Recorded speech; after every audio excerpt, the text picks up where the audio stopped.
Hey guys, it's Kevin, and finally here to review the first two parts of Rebel Moon. And this film, it takes place in this fictional galaxy of sorts that is ruled by this group known as the Motherworld, and the military, the Imperium, they're trying to take over this colony of sorts where the grain on this farm is the latest hot commodity and the thing that they are trying to pursue. And basically we center around this character Cora, who is this Imperium soldier of sorts, and she is recruited to go onto this quest, recruiting other allies to hopefully take down the Imperium once and for all. And I was really excited for both of these movies. I mean, Zack Snyder, I think, has honestly been on kind of a hot streak, especially coming off of his version of Justice League. That's really what turned me around on him as a director, seeing what he can do when he isn't, being he isn't being stifled by studio heads, and he can actually just, for lack of a better term, cook in the way that he's supposed to. I've just been really impressed by him. I really enjoyed his Army of the Dead film. I thought that film was a lot of fun to watch, and when it came to Rebel Moon, I had a lot of faith in what this was going to be. Zack Snyder has talked about this is a movie he's been wanting to do for a long time, knowing that this was a franchise that was going to be on Netflix, and it wasn't going to at all have the limitations of a studio film. You can do basically whatever you want from a streaming service. I mean, that's always been the thing about streaming services, is that they kind of let you do, they kind of give you free reign to do whatever you want. So it just seemed like the perfect deal. Like, yeah, let him make this movie on Netflix. Let's have him make the best possible version that he can. But then it was announced that for some reason, despite all of that, he was making two versions of both of these movies, a PG-13 version and an R-rated version, which is the reason I'm talking about this now, by the way, because the R-rated version comes out later this week. By the time this video is up, it'll already be out, but that's basically why I'm making this video, and that had me a lot more confused and not really sure what to make of it, but I was still holding out hope that in spite of all of that, that Snyder would really deliver, and it disappointed me. Rebel Moon is unfortunately a film that wants to be like the next great sci-fi franchise, but unfortunately feels so incredibly derivative and stale and just doesn't really bring that much to the table that it honestly just ends up feeling just as disposable as the majority of the stuff we see on streaming services. But we are just, and there's a lot of reasons for that, but we are just going to get into right now, starting off with the cast here.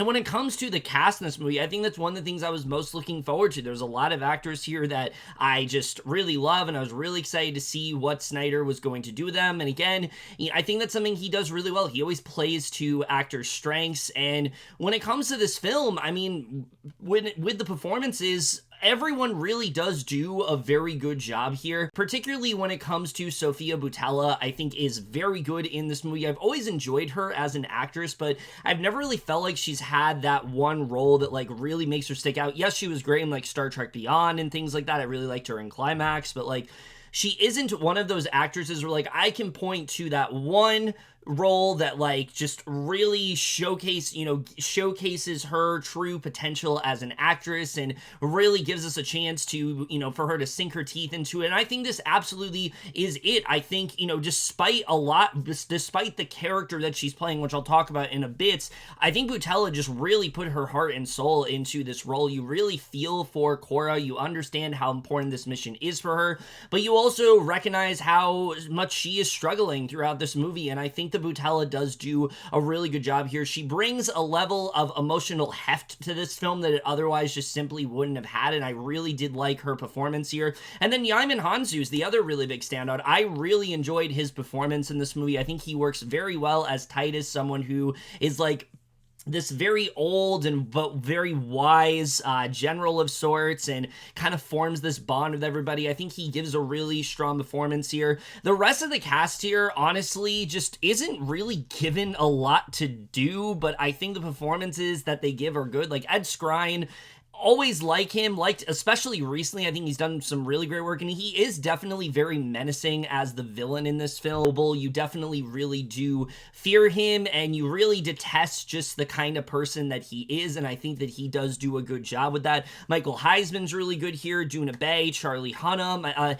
everyone really is great, and Anthony Hopkins as well. The character, like I said, talk about him in a bit, but he's Anthony Hopkins, and he really just can't be bad at this point. If he's in a movie, he's probably going to give a really good performance. Even if it's Transformers The Last Knights, he's probably still going to deliver in some way, and he definitely does here. I think there's some really good scenes in this movie involving his character and, you know, his relationship to everyone, and I think everyone does do a really good job. You can tell these actors are putting their heart and soul into these roles and how much they care about this material, and it really does leap off of the screen, and I think it does at least elevates the rest of this film. But now we got to get to the directing and the writing, which this is really where we get into my issues with both of these films, which... Here's the thing, like I said, Snyder, I think, is a director that has a very distinctive style of his own. He likes to be very meditative. He likes to have these very, like, complex themes. He likes to have a lot of, you know, different, like, biblical sort of analogies and things like that, and he definitely does do that here. The problem is because of, and that really, but the problem is with both of these movies is because of the fact that they aren't the actual version of what Snyder is doing, it just feels like we're not seeing his full potential here. There doesn't really seem to be that much of a style. It feels very derivative, and it just doesn't really feel like he is putting as much effort in as he should. And that's really an inherent problem with every aspect of this movie, but we'll get into that a little bit later. I think really when it comes to Snyder as a director, I just don't feel like I can fully evaluate him on both of these movies because it just feels so restrained. It doesn't really seem like he's putting effort. It doesn't really seem like the effort that is usually, you know, the vision and the effort that he's usually putting, especially for a movie that he's talked about as like his passion project. This just does not feel like it right now. It feels just very derivative, and I think that's why we've heard so many like knockoff Star Wars comparisons, because it very much does feel that way, especially once you get to part 2, which I'll talk about. But overall, I just was not very impressed by his directing here. But easily the biggest issue I think with both of these movies really is the screenplay, and in order for me to do that, I gotta divide this section of the video into 2 parts, because the screenplay for part 1 and the screenplay for part 2 could not be any more different. And, you know, I'll get into it right now.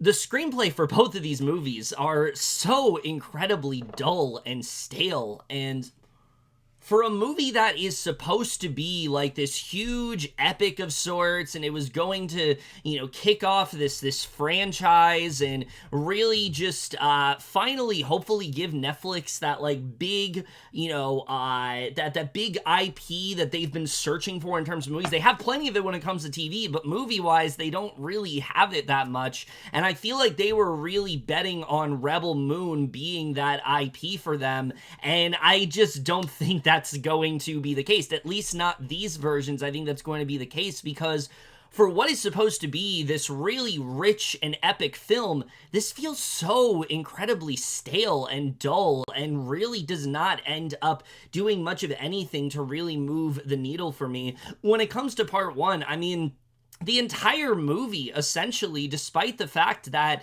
we are trying to set up this universe, really just doesn't do a great job of getting us to understand this world. There's this, you know, there are these grains that all these characters seem to be kind of obsessed with. It's kind of reminiscent of like the spice in Dune, but kind of a poor man's version of that, where like it feels more like the spice is just like the spice is more so like something that everybody wants to obtain. Here it's like most of these characters feel like the grain is like sacred to them and it's trying to be taken away, but we don't really have a full understanding of why this is so important and what this really means. And it also isn't really something that I've just found myself really caring about all that much, because we're thrown into the middle of all of this and it really just doesn't get us a chance to really soak in how we really got to this point. And so what the film decides to do, instead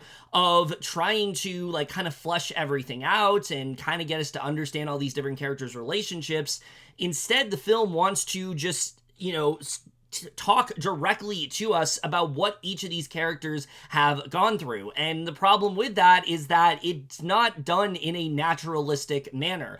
Every time a character speaks in this movie, it feels like they are reading off of exactly what they were told the character was supposed to be within the script. It just doesn't feel like natural dialogue. All the exposition is like, well, all these years ago this happened, and then I went here, and then I did this, and then I did this, and then in this situation I went here, and then because of that I went here. And it's just like, this is not how people talk, and it certainly is not a way to get me invested in these characters. I felt so distant from everything because so much of this first part in particular are these characters just spouting out every single important thing that's ever happened to them. And the thing is, there's a way to do that, and I would be on board with that if it felt more organic in the story, and it just really doesn't. It just feels like they are trying to directly tell you all of their exposition, and I think a lot of that is because, again, the screenplay just feels so cut in half here. It feels like we don't really have enough time to flesh out all of these characters with the runtime that we're given in this movie. It's only about 2.5 hours, and that's just not enough time to flesh everything out. And that really leads to, I think, the biggest issue with both of these movies is that, again, it just feels very incomplete, and that's kind of baffling to me. It feels more like Snyder doesn't want you to see this as the actual version of the film. He wants you to see this more as like almost like a Cliff Notes version of what the actual movie can be. But the problem is that's not how you should make what's supposed to be like your first impression with this series. This is not a franchise that people already are attached to and that they have some sort of admiration for. No, this is our first go around of getting to know these characters, and you decide to do it in the most stilted way possible. It is just so hard to latch onto anything. And thankfully, that's not the case for everybody. The main character, Cora, I actually do think is pretty well written here. She has a genuine backstory that is kind of haunting her, and we kind of get a sense of what her character's all about. And she's really the only one that I felt somewhat attached to throughout this movie. I really did feel like there's a genuine story here. There's a genuine arc, that there's an actual arc that she's going on. We understand why this mission is so important to her. She was the only one I felt some sort of attachment to. Everybody else, again, it just feels like these long, drawn-out monologues that don't feel natural. It just feels so expository. And again, exposition, yes, is necessary in this, but you gotta do it in a way that is interesting. Something about Dune, for example, which I'm gonna compare this to because it does feel kind of similar to the first part of Dune, is that, yes, Dune laid out a lot of exposition, but they got us to really understand what it meant to these characters and why it was so important to them. The threats of, like the Harkonnens and things like that, and how they are going to take over, and how they're so, and how brutal they really are, and how brutal and unstoppable they are, and also how these, why these characters care so much about spice, what this really means for all the characters involved. They do a good job of getting us to both understand what these characters have been through, but also get us to connect to them. And here, I just felt so incredibly distant. There isn't a character beyond Cora that I feel like they did a really good job of fleshing out here. In fact, I couldn't really even tell you most of their names because they're just not that memorable. And I think that does really hurt this movie. And that really is an issue when it comes to the first part here. And same goes for the villains in this movie. I don't really care about them at all. The film is constantly cutting back to them, and I just did not find anything about them interesting. There is something towards the end of this film that gets a little bit more interesting, but we'll talk about where that goes in part 2. Spoilers, not really much of anywhere, but that really is the biggest issue here, is that the characters I just found so hard to latch onto. And like I said, the dialogue is just so incredibly clunky, and it's really hard to latch onto. In fact, I've seen this movie now twice, and both times I just found myself completely checking out of this film because they just do not do a good job of finding a way to really hook you in, and the film starts to feel very repetitive after a while. We meet this character, they go on this long, unnatural monologue about who they really are and why they're here, and, you know, then we end up then there's an action sequence of sorts, and oh my god, what are we gonna do? But then now they're a part of this group, then we move on to another character, and it just feels like that's the structure of this entire movie, and it just starts to feel very secular as a result. I just had such a hard time latching onto anything that was going on here, and because of that, I think that's why you really do find yourself throughout this movie just comparing it to better stuff. You're gonna find yourself probably watching this and comparing it to Star Wars, or comparing it to Dune, or comparing it to other epic sci-fi films out there, just because this film just feels like such a pale imitation of those. And by the end of the movie especially, you really just find yourself so annoyed because it just feels like such a waste of time. Everything about this feels like it could have just been its own movie. It doesn't really feel like we needed this part 1. It really only feels like it's here to give us all these monologues and give us all these scenes that at the end of the day, we don't really end up mattering in the grand scheme of things. Yes, it gets us to understand these characters, but again, it doesn't do it in a way that feels authentic. It doesn't do it in a way that feels memorable. So again, it just really had me very annoyed throughout the film. So that's the issue with the first movie Screenplay. The second film Screenplay, however, that's a different story, because you would think because the first film gave us so little in terms of an actual story, we really only get, like I said, a bunch of monologues and then like one action set piece towards the end, and then we basically get into the thick of things, that the second film would just be all the stuff that we want to see. It would give us all of the stuff that we've been building up to. But unfortunately, that's not the case. Instead, we spend literally the first hour of this movie on a farm tending to grain, with multiple extended montages of that, by the way. There are some scenes dedicated to characters. There's one scene literally that feels like it is made specifically to test your patience. It is all these characters standing in a room and taking turns exchanging backstories, and it's like we already got this in the first part. Why are we getting this again? This feels so unnecessary in the way that they decide to go about it. Cora does have a pretty solid arc, like I said. I think she's the one character I did find myself latching onto here.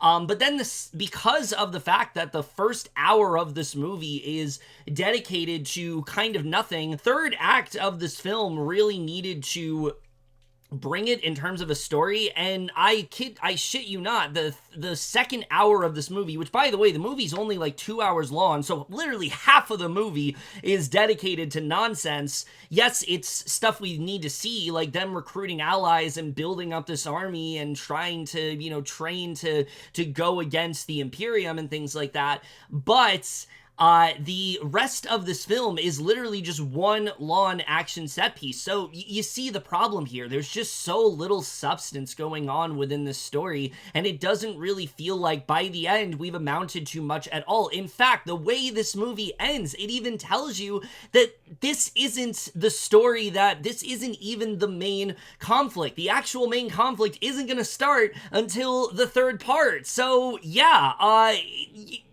what the hell are we doing? Like, seriously, what are we doing here? It seems like Snyder is just so ambitious that people will get excited for a film because he's Zack Snyder and he can just kind of do whatever he wants. And yes, obviously he can. You know, I've always said give filmmakers free reign and things like that.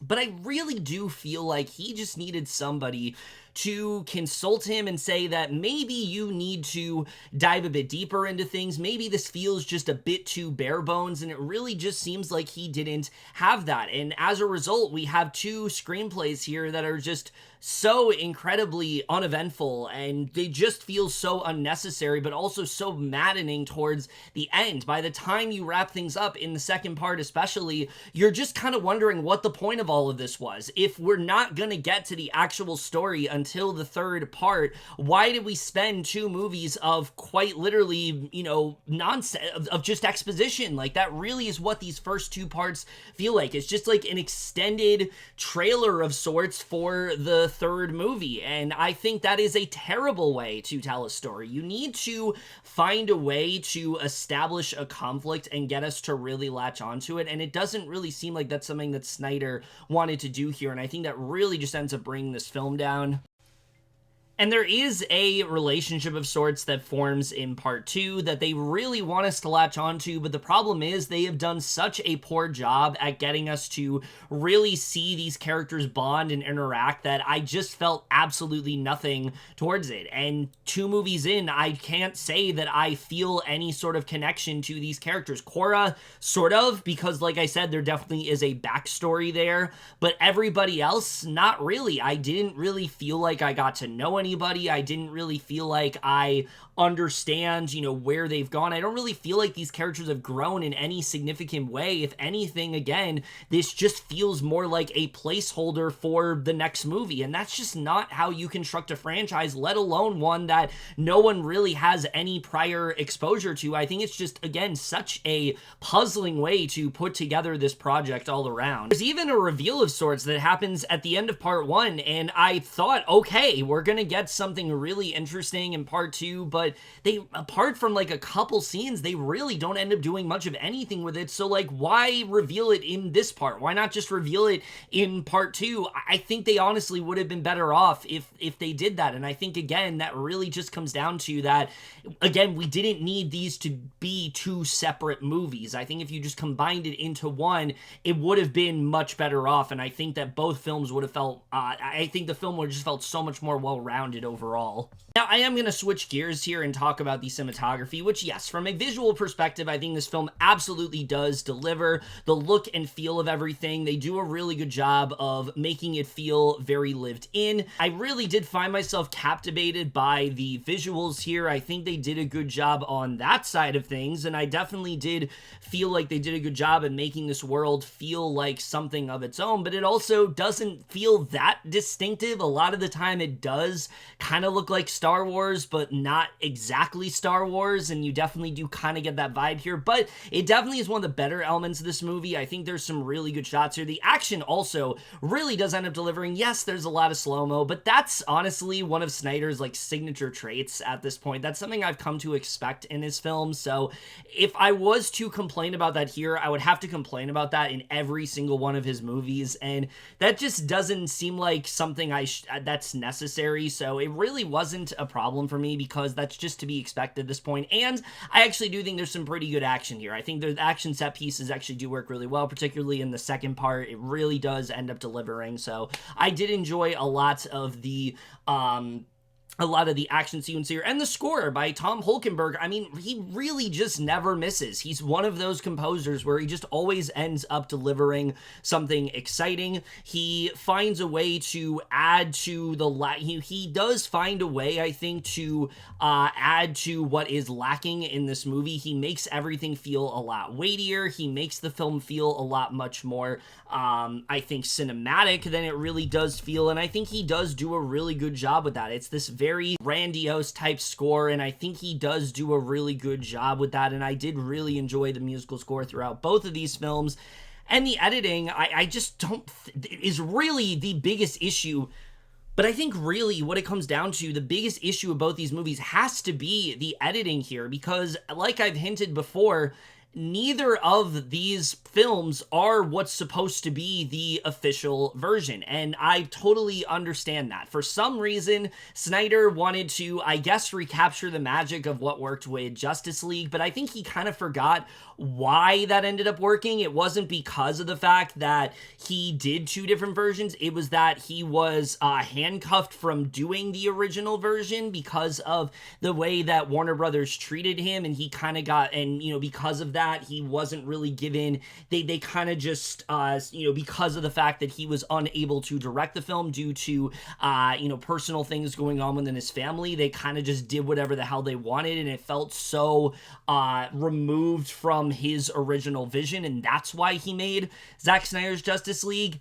Here, it just feels like he is doing it just because he feels like it. This is entirely his own doing, and so it's a lot less understandable to see why he would want to take this approach, because I don't know how anybody would watch both of these parts and think, this is the definitive version. This is the version that tells me what this film should really be. I don't really need anything else here. There's no part of me that watches this and feels satisfied, and I feel like Snyder, even though he wanted to do these two different versions, and I don't understand why he wanted to do that, he still could have found a way to make this feel somewhat satisfying, to make this feel worth it, and it just really doesn't at all. They feel very half-assed, and it feels like I'm hoping at least, that all of his vision and all of his real, efforts was put into the actual versions of this movie. I'm hoping when I watch the extended cuts of both of these films that I'm able to understand more of what he was really trying to do, that I'm able to latch more onto these characters, because as is, it's just really hard to honestly review it because it just feels so incomplete. There's, especially the second part, I mean, there's literally scenes that feel like this is clearly edited so it could be PG-13. There's a scene where it seems like things are about to get really violent, and then we cut away because, well, it's PG-13 and we can't show that. There's a sex scene of sorts that goes down, but they don't even show the sex scene. It just cuts, and you can tell that there's supposed to be more there. And the thing is, like, you can do that and still make it feel seamless, but it doesn't. It feels very obvious, and I think that is the real issue here. Everything about this feels like a last-minute decision. It feels like Snyder had a definitive version of the film that he really liked, but then he just couldn't help himself, and he said, well, what if I just tried to replicate what I did with Justice League, except now I'm gonna do it from, it'll be because from my own volition. This is not a decision that I am making, that I was forced to make. This is not something that somebody else did and compromised my version of the movie. No, this is entirely my own volition that we are deciding to do this because, I don't know, I'm a greedy son of a bitch, I guess. I generally don't know what Zack Snyder was thinking here, because I think this is just such a stupid decision all around. But yeah, if it's easy to tell, the editing's like super choppy. It's just not very well handled at all. And ultimately, that's the best way to describe Rebel Moon. I don't hate the idea of this at all. I actually think there is a lot of potential here that can work, but I really just think that he needed to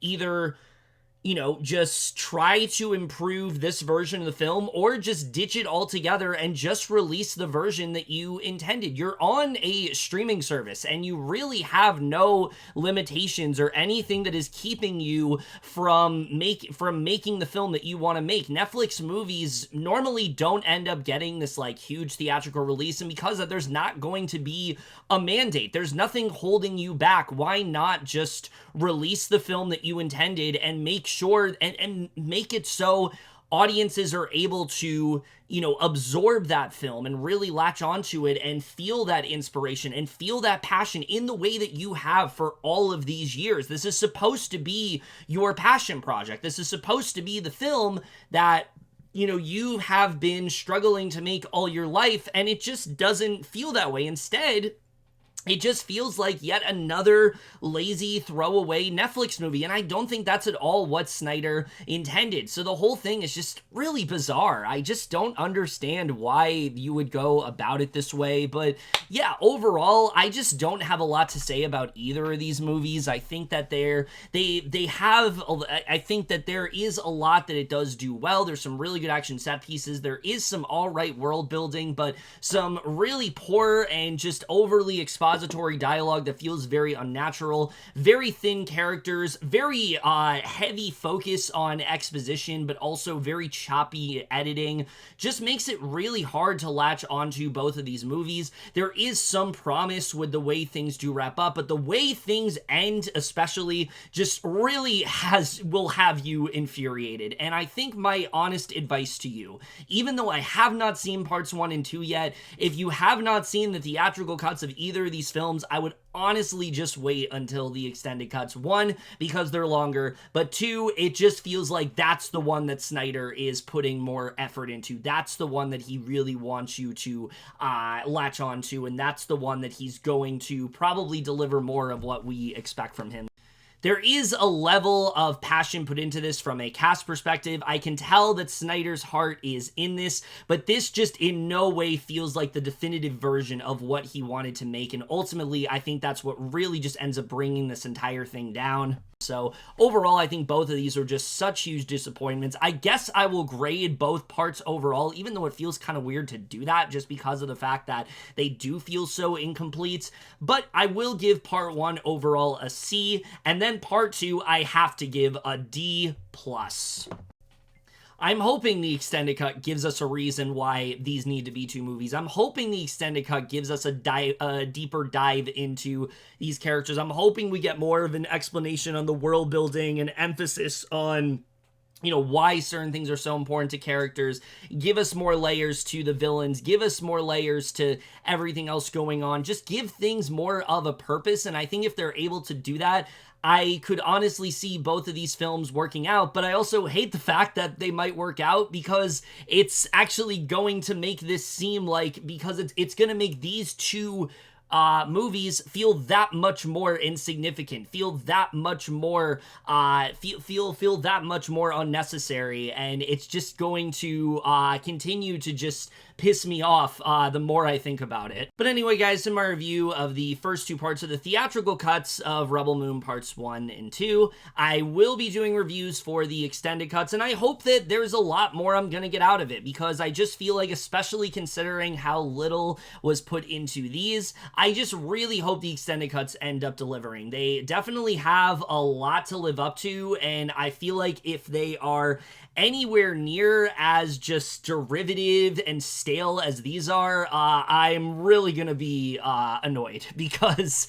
it just, like, why even make us wait if that's what you end up delivering? But I'm really trying to hold out hope, just because of how great Zack Snyder's Justice League turned out, that they will end up delivering, and we will just have to see how that turns out. But either way, guys, for this video, hope you guys enjoyed it. If you have seen Rebel Moon parts 1 and 2 overall, let me know what you guys thought of it. Maybe you liked it. I know there's fans, I know there's people that do like these movies, and hey, if you do, that's great. Unfortunately for me, I just didn't really find much enjoyment out of them at all. But that's it for this video. Hope you guys enjoyed it. We'll see you guys in my next video, and we'll see you guys for that. Okay, bye.